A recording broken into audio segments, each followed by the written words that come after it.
Alhamdulillah Rabbil Alameen wa salatu wa salam ala Nabiina Muhammad.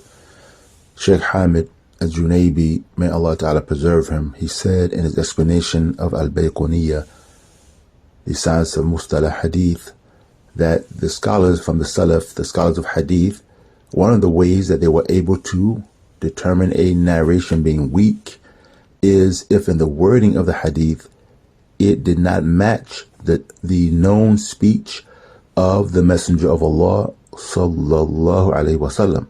So if the wording of the hadith was different than the normal speech pattern of the Messenger alayhi salatu wasalam, they would know that narration was weak, because they would know that the Messenger alayhi salatu wasalam did not speak like that.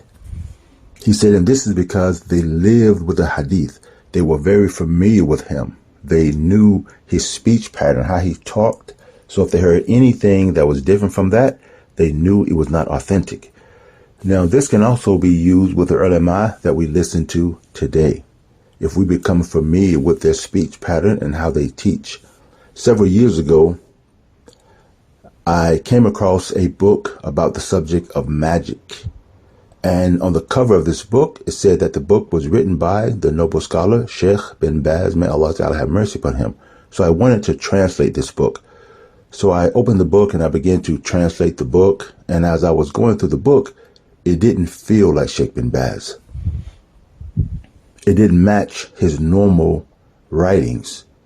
This book, it was very detailed in giving the history of magic in various countries, very detailed. And I know that Sheikh bin Baz doesn't write that detail when it comes to the history. Rather, his writing pattern is very different than that.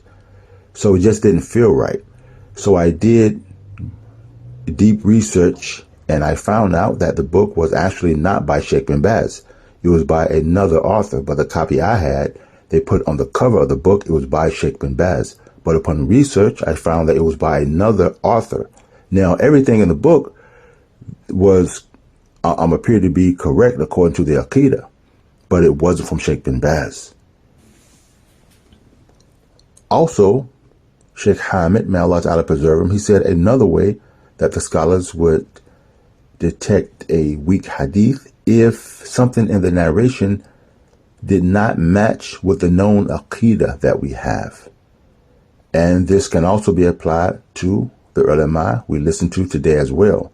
I was reading a book by Sheikh Saleh Fawzan, may Allah Ta'ala preserve him, and inside of the book there was a line that said it was permissible to seek help from the jinn. It was permissible to seek help from the jinn. Now I know from the Aqidah and the Aqidah that Sheikh Fawzan has, I know Sheikh Fawzan didn't say that. I know he didn't say that. But when I researched further, I found another copy of the book, and I found that the copy that I had, there was a typo in that book, and it was missing one word. La yajuz is not permissible. So just one word was missing, the word no. It is not permissible, and they had a typo. So the Arabic books also have typos also. So this is another way that we can safeguard ourselves, whether it be an AI, artificial intelligence, or whether it be anything. We can get familiar with the ulama, read their books, listen to their lectures, know how they talk, and this can also be a good weapon against the people who try to come and fabricate. So when this new AI came out, and the first line was, this is Sheikh bin Baz, I knew that's not Sheikh bin Baz, because Sheikh bin Baz would have never said this is Sheikh bin Baz. The scholars don't refer to themselves as being Sheikh. They just use their first and last name. So we should really familiarize ourselves with the ulama, their writings, their speech, and this can also help, with Allah's permission, from the people that will try to fabricate and pretend to be the ulama. Inshallah ta'ala.